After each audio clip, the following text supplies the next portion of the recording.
নমস্কার বন্ধুরা, career education motivational and counselling YouTube চ্যানেলে সকলকে স্বাগত। সম্প্রতি আমাদের পশ্চিমবঙ্গ সরকারের একটি গুরুত্বপূর্ণ পোস্ট, যা ডাব্লিউবি কনস্টেবল, সেটি রিটেন পরীক্ষা হয়ে গেছে এবং মাঠ পরীক্ষাও হয়ে গেছে। তার ইন্টারভিউ চলছে এবং দু একদিনের মধ্যে সেই ইন্টারভিউ শেষ হয়ে যাবে। যে বিষয়টি না বললেই নয়, সেটি কিন্তু এই বছর এই পরীক্ষায় অনেকগুলো পোস্ট রিক্রুট হতে চলেছে।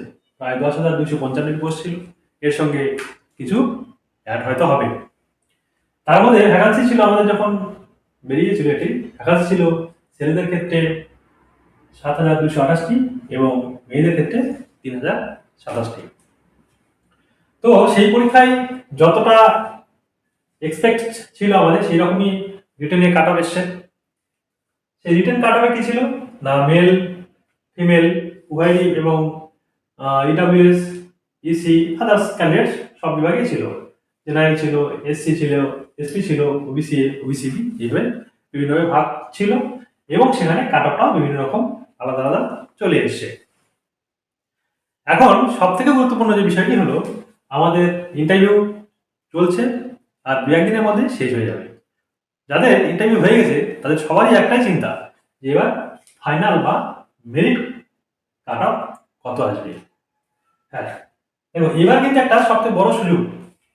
তার আগে এই ফাইনাল বা মেরিট কাট অফ লিস্ট কত আসবে বা মার্কস কত আসবে সেইটা আলোচনার আগে বন্ধুরা, যদি আমার এই তথ্যগুলো ভালো লাগে তাহলে অবশ্যই চ্যানেলটিকে একবার সাবস্ক্রাইব করে রাখবেন এবং বেল আইকনটি টিপে রাখবেন। কারণ আমার এই চ্যানেলে তোমাদের নানান রকমের মোটিভেশনাল ভিডিওগুলো পাবে এবং নানান রকম যে ক্লাস পড়াশোনার ক্ষেত্রে বা কাউন্সিলিংয়ের ক্ষেত্রে সেগুলো এখানে অনায়াসে পেয়ে যাবে। তো চলো দেরি না করে আমরা শুরু করি। এবার ফাইনাল বা মেরিট লিস্ট কাট অফ কত আসতে পারে বা আসতে চলেছে এই বছরের জন্য। তো আমরা যখন দেখেছিলাম যে মেল ক্যান্ডিডেট যারা ছিলেন, সেই মেল ক্যান্ডিডেটদের মধ্যে ইউআরদের কাট অফ ছিল 48.50। এই 48.50 এর সঙ্গে যদি এবছরের যা ট্র্যাডিশন বা যত ছেলে মেয়ে এবছর মাঠ কমপ্লিট করেছে, সেখানে দেখা গেছে যে এই বছর কিন্তু মাঠে সব থেকে বেশি ক্যান্ডিডেট যারা ছিল সেটা ছিল এসটিরা। এবার এসটি ক্যান্ডিডেট বেশি থাকার ফলে কি হয়েছিল, বাকি ক্যান্ডিডেট কিন্তু অনেক সেই তুলনায় কম ছিল। এরপরে মাঠে যখন সেখানে উপস্থিত হয়েছিল, সেই মাঠে অনেকেই মাঠ কমপ্লিট করতে পারেনি। যারা মাঠ কমপ্লিট করতে পেরেছে তাদেরকে নিয়ে আমাদের এই ইন্টারভিউ প্রসেস চলেছে বা চলছে, আর এক দুদিনের মধ্যে সেটি শেষ হয়ে যাবে। তো চলো দেখে নেওয়া যাক তাহলে কাট অফ কত। তো আমাদের রিটেনে ইউআর এর কাট অফ ছিল 48.50, মানে 48.5। এর সঙ্গে এবছর খুব বেশি যদি আমাদের নাম্বারটা আসে 10+ হবে। তার মানে আমাদের কত হতে চলেছে, 48 এর সঙ্গে যদি আমরা 10+ করি তাহলে 58.50। তাই 58.50, তাহলে আমার কাট অফটা এবার বিলং করবে 58 point. Cut off actually accurate বলা কখনোই সম্ভব নয়, একটা আমরা এক্সপেক্ট বা অ্যাজিউম করতে পারি। তাহলে এই যে 10+ বলা হলো, তার মানে 55 to 60, 55 to 60 এর মধ্যে কিন্তু আমাদের জেনারেলদের কাট অফ যাওয়ার সম্ভাবনা আছে। জেনারেলদের মধ্যে যারা ইডাব্লিউএস বা আদার্স ছিলেন তাদের কিন্তু এই প্রায় 10+ এটি হবে না, তার থেকে একটু তুলনামূলক কমই যাবে। সেটা কত হতে পারে, প্লাস অ্যাপ্রক্স 8। তাহলে কত কাট অফ যেতে পারে আমাদের অ্যাজিউম করতে হবে আমরা এখানে 50। তাহলে 50 ± 2 যদি আমরা করে নিই, সেই ক্ষেত্রে আমাদের কাট অফ চলে আসবে 48 to 52। এর মধ্যেই কিন্তু এই কাট অফটি থেকে যাবে। এরপরে ইডাব্লিউএস দের ক্ষেত্রে যারা শুধু ইডাব্লিউএস ছিলেন তাদের কাট অফ ছিল 28। এবারে কি হবে, এর সঙ্গে কিন্তু এদেরও ইডাব্লিউএস এর কি হয়, ক্যান্ডিডেট স্বভাবতই অনেক কম থাকে। ফলে কি এই ইডাব্লিউএস এর যে কাট অফটি সেটি খুব বেশি হলে +5 নয়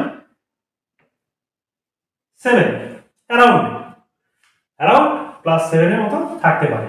তাহলে কত আসতে পারে? 35। এবার 35 এর এখানে +-1 আমরা করতে পারি। তাহলে কত হচ্ছে আমাদের কাট অফটা এটার ক্ষেত্রে? এটার ক্ষেত্রে কাট অফ আসতে পারে 34 টু 38 এর মধ্যে এই কাট অফটি আসতে পারে। ইডব্লিউএস দের মধ্যে যারা আবার ইসি ক্যান্ডিডেট বা আদার্স কিছু ছিল, তাদের রিটেনে কাট অফ ছিল 21.50। তো এদের ক্ষেত্রে কি হতে পারে? 28.50 এর সঙ্গে ওই প্রায় একই রকম 7 বা 8 যোগ করলে যা হবে সেটি ইন্টারভিউ মার্কস দিয়ে আমাদের ফাইনাল কাট অফ চলে আসবে। তার মানে বলে নেওয়া যেতে পারে আমরা এখান থেকে অ্যারাউন্ড 30 বা 20 অ্যারাউন্ড 30 বা 28 টু 31 এর মধ্যে এই কাট অফটি বিলং করবে। এবার আমরা আসি মেল এসসি ক্যান্ডিডেটদের ক্ষেত্রে। এসসি ক্যান্ডিডেটদের ক্ষেত্রে যারা পিওর এসসি ক্যান্ডিডেট তাদের কাট অফ ছিল রিটেনে 39.25। এদের কত হতে পারে? এদের কাট অফটা মোটামুটি ওই 10 প্লাস হয়ে যাবে। যা এবছর যা ট্রেন্ড চলেছিল বা ইন্টারভিউর যে তথ্যাদি পাওয়া গেছে সেখান থেকে মোটামুটি যে অ্যাজিউম করা যায় সেখান থেকে বলা যায় +10। +10 মানে এখানে আসতে পারে আমার 39 ছিল, তাহলে 49.25। 49.25 এ এটা রাউন্ড অফ হবে মোটামুটি। সেটা কত আসতে পারে আমাদের? তাহলে 48 টু 51। তাহলে এটার কাট অফ আসতে পারে আমাদের 48 টু 51 প্লাস মাইনাস করে। এর মধ্যে যারা আছো তারা কিন্তু অবশ্যই মেরিট লিস্টে এবার চলে আসবে নিঃসন্দেহে। এসিদের মধ্যে যারা ইসি বা আদার্স ছিল, এর মধ্যে ইসি বা আদার্স বলতে এর মধ্যে থাকে আমাদের এনভিএফ ছিল, সিভিক ছিল, আর অনেকেই ছিল। তাদের ক্ষেত্রে কাট অফ, এদের ক্ষেত্রে কিন্তু কাট অফটা অনেকটাই কম আসবে। সেটা কত আসতে পারে? খুব বেশি হলে এটার কাট অফ আসতে পারে আমাদের 39 টু 41 এর মধ্যে বিলং করবে। এইবার সবথেকে যেটি ভাইটাল এসটি ক্যান্ডিডেটদের ক্ষেত্রে। কেন না? এসটি ক্যান্ডিডেটদের এবছর কিন্তু অনেক বেশি ডাক পেয়েছিল, ফলে তাদের মাঠেও অনেক কম্পিটিশন হয়েছে। এবার এসটি ক্যান্ডিডেটদের মধ্যে ওরা শারীরিকভাবে অনেকে কিন্তু মাঠ করতে পেরেছে, ফলে স্বভাবতই বলা যায় যে এসটি ক্যান্ডিডেটদের কাট অফটা অন্যের তুলনায় একটু হলেও বাড়তে পারে। সেই ক্ষেত্রে এইটার যে রেঞ্জ, যারা পিওর এসটি আছেন তাদের ক্ষেত্রে যেটা আসতে পারে 52 টু 50 নয় 42 টু 45 এর মধ্যে কিন্তু বিলং করবে। অর্থাৎ আমাদের যে রিটেন নাম্বার ছিল সেটার সঙ্গে ইন্টারভিউ যোগ করে ফাইনাল মেরিট লিস্ট। এদের মধ্যে যারা আবার ইসি বা আদার্স ছিলেন তাদের ক্ষেত্রে এই প্রভাবটা অতটা দেখা যাবে না, একটু হলেও কম হবে। এদের ক্ষেত্রে কত আসতে পারে আমাদের নাম্বার এখানে?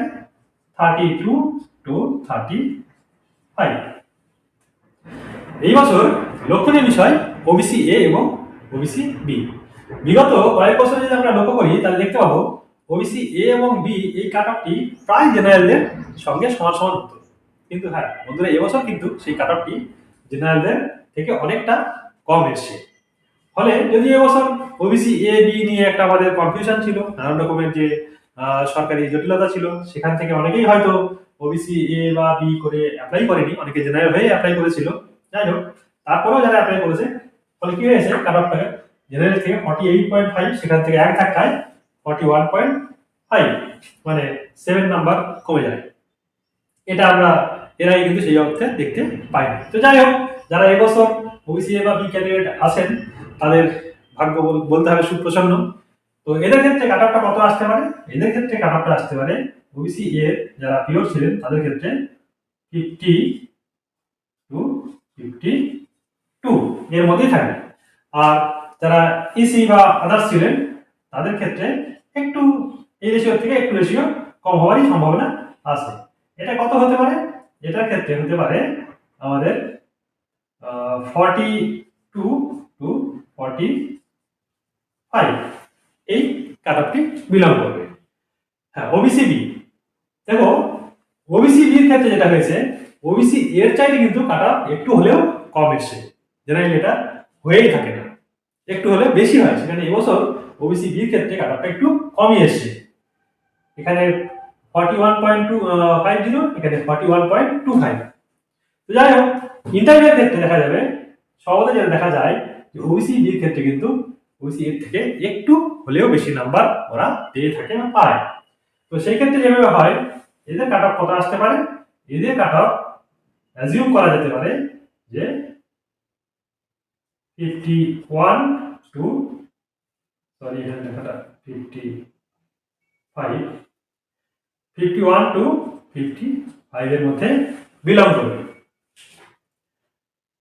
এবার ওবিসি বি এর ক্ষেত্রে যারা ইসি বা আদার্স ক্যান্ডিডেট ছিলেন, তাদের ক্ষেত্রে কাট অফটা কত হতে পারে? তাদের ক্ষেত্রে কাট অফটা হতে পারে, এর সঙ্গে আমরা প্লাস মাইনাস 7-8 করতে পারি মোটামুটি, তাহলে সে তার মধ্যে তারা থেকে যাবে। সেটা কত হতে পারে আমাদের? 30 হবে না, 39 যদি করা হয়, 39 পয়েন্ট সামথিং, সেটা আসার চান্স খুব কম, সেটা বললে আমার ভুল হয়ে যাবে। মোটামুটি 42 এর মধ্যে এরা বিলং করার সম্ভাবনা অনেক গুণ দেখা যাচ্ছে। তো যাই হোক, এই হলো আমাদের মেল ক্যান্ডিডেটদের যে একটা মোটামুটি কাট অফ। যারা এর মধ্যে আসেন বা এর চেয়ে বেশি নাম্বার পেয়ে আছে, তারা নিঃসন্দেহে আশা করব যে তারা রিক্রুট পেয়ে যাবে। তো চলো দেখে নেওয়া যাক এবার তাহলে আমাদের ফিমেল ক্যান্ডিডেটদের কত কাট অফ আসতে চলেছে। ফিমেল ক্যান্ডিডেট অবশ্যই, ফিমেল ক্যান্ডিডেটদের কাট অফ মেল ক্যান্ডিডেটদের চাইতে অনেক কম হয়। আর এই বছর কিন্তু ফিমেল ক্যান্ডিডেটদের পোস্ট অনেক গুণ বেশি আছে, ফলে মেল ক্যান্ডিডেটদের চাইতে ফিমেল ক্যান্ডিডেট এই বছর কিন্তু চান্সেস অনেক গুণ বেশি। তো দেখে নেওয়া যাক যে ফিমেল ক্যান্ডিডেটদের কাট অফটা কত আসতে চলেছে। ফিমেল ক্যান্ডিডেটদের ক্ষেত্রে, জেনারেলদের ক্ষেত্রে যেটি কাট অফ ছিল ইউরোপদের ক্ষেত্রে 36। তো 36 এর সঙ্গে কত বেশি যেতে পারে? 36 এর সঙ্গে খুব বেশি হলে আমাদের কাট অফটি আসতে পারে 44 টু 48। 44 টু 48 এর মধ্যেই এই ফিমেল জেনারেল যে ক্যান্ডিডেট আছে তাদের কিন্তু কাট অফটি বিলং করার সম্ভাবনা খুবই। আর জেনারেলদেরই ফিমেলের যারা ইসি বা আদার্স ক্যান্ডিডেট অন্যান্য ছিল, সিভিক হতে পারে, সেখানে এনবিএম হতে পারে, হ্যাঁ, বা এক্সামটেড ক্যাটাগরি যারা আছে তারা হতে পারে, সবগুলো মিলেই এই কাট অফটি করা হয়েছিল বা এসেছিল এবছর। তো তাদের ক্ষেত্রে কাট অফটি আসতে পারে স্বাভাবিকতই এদের থেকে একটু হলেও কমই থাকে। এদের কাট অফটা আসতে পারে আমাদের মোটামুটি 36 টু 39। 36 টু 39।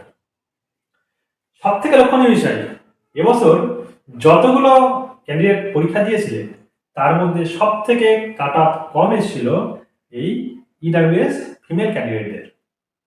ফলে ধরে নেওয়া যায় এখানে ইডাব্লিউএস ফিমেল ক্যান্ডিডেট কিন্তু কমও ছিল, এবং যারা মাঠ পাস করতে পেরেছেন এবং ইন্টারভিউ গিয়ে কোনো আনফেয়ার ঘটনা ছাড়াই ইন্টারভিউটি কমপ্লিট করে এসেছেন, তাদের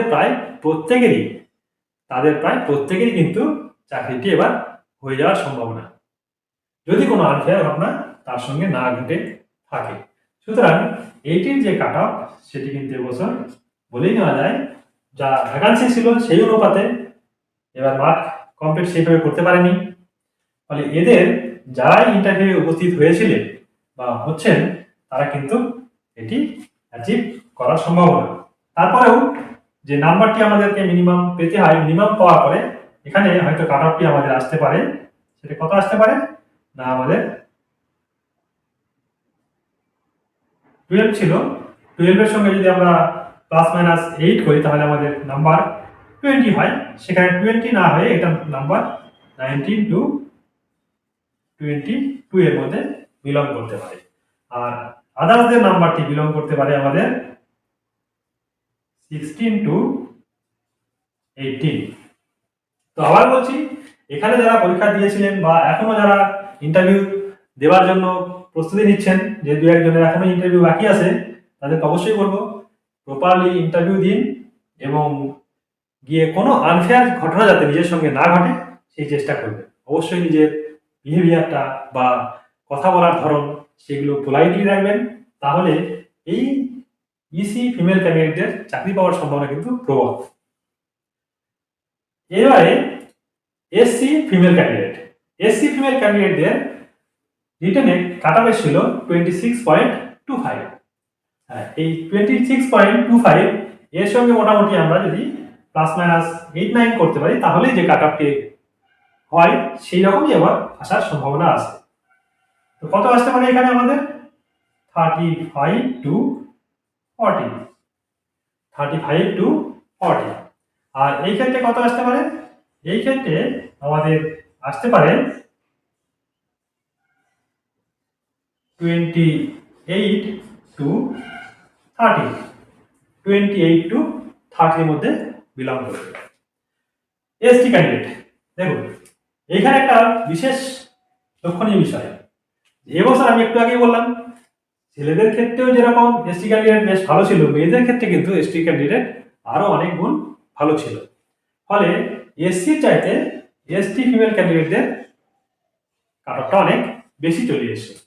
সেখানে এদের যে মার্কস মোটামুটি একটু বাড়তে চলেছে, সেটি কত হতে পারে? মোটামুটি আমাদের অ্যাজিউম অনুযায়ী 38 to 40। আর এসসি ক্যান্ডিডেটদের মধ্যে যারা পিসি বা আদার্স ছিলেন তাদের ক্ষেত্রেও কাট অফটি আসতে পারে 30 to 32। এবার ওবিসি এ ফিমেল ক্যান্ডিডেটের ক্ষেত্রে যেটি হওয়ার সম্ভাবনা সেটি হলো 32 to 35, আর আদার্সদের ক্ষেত্রে হওয়ার সম্ভাবনা cut off 27 to 30। OBC B female ক্যান্ডিডেটদের ফাইনাল রিটার্ন কাট অফ এসেছিল 27। এবার ফাইনাল যে ইন্টারভিউ হলো তারপরে যে কাট অফটি আসতে চলেছে মোটামুটি সেটি হলো আমাদের 36 to 40।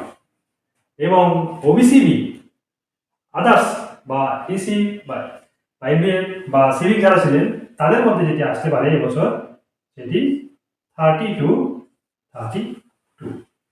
তো বন্ধুরা, এই যে মোটামুটি একটি কাট অফ অ্যাজিউম, যদিও এই কাট অফের ক্ষেত্রে কখনোই 100% শিওর হয়ে বলা সম্ভব নয়।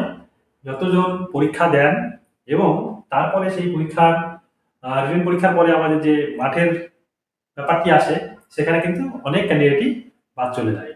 অনেকেই শারীরিক সক্ষমতার পরীক্ষায় উপস্থিত হন না, আবার অনেকে সেটিকে ওভারকাম করতে পারেন না। ফলে কি হয়, ইন্টারভিউ অনেক ক্ষেত্রে ক্যান্ডিডেট কমে যায়। তো সেই ক্ষেত্রে দেখা যায় যে কোন দলের ক্যান্ডিডেট কত তারা যে দৌড় কমপ্লিট বা শারীরিক সক্ষমতার পরীক্ষা সেটি কমপ্লিট করতে পারছে তার উপর পরবর্তীতে গিয়ে ইন্টারভিউটি একটু ডিপেন্ড করে। তো এবছরে যে ট্রেন্ডটি চলেছে সেই ট্রেন্ডের ক্ষেত্রে কিন্তু এসসি এসটি ক্যান্ডিডেট একটু হলেও বেশি ছিল এবং মাঠে তারা একটু বেশি অ্যাচিভ করতে পেরেছে। ফলে এবছর general candidate, OBC A candidate এবং ওবিসি বি ক্যান্ডিডেট এদের জন্য, এবং সবশেষে না বললেই নয়, ইডব্লিউএস যে ক্যান্ডিডেট যারা ছিলেন তাদের ক্ষেত্রে অন্যান্যদের তুলনায় একটু হলেও ভালো রেজাল্ট আসতে চলেছে।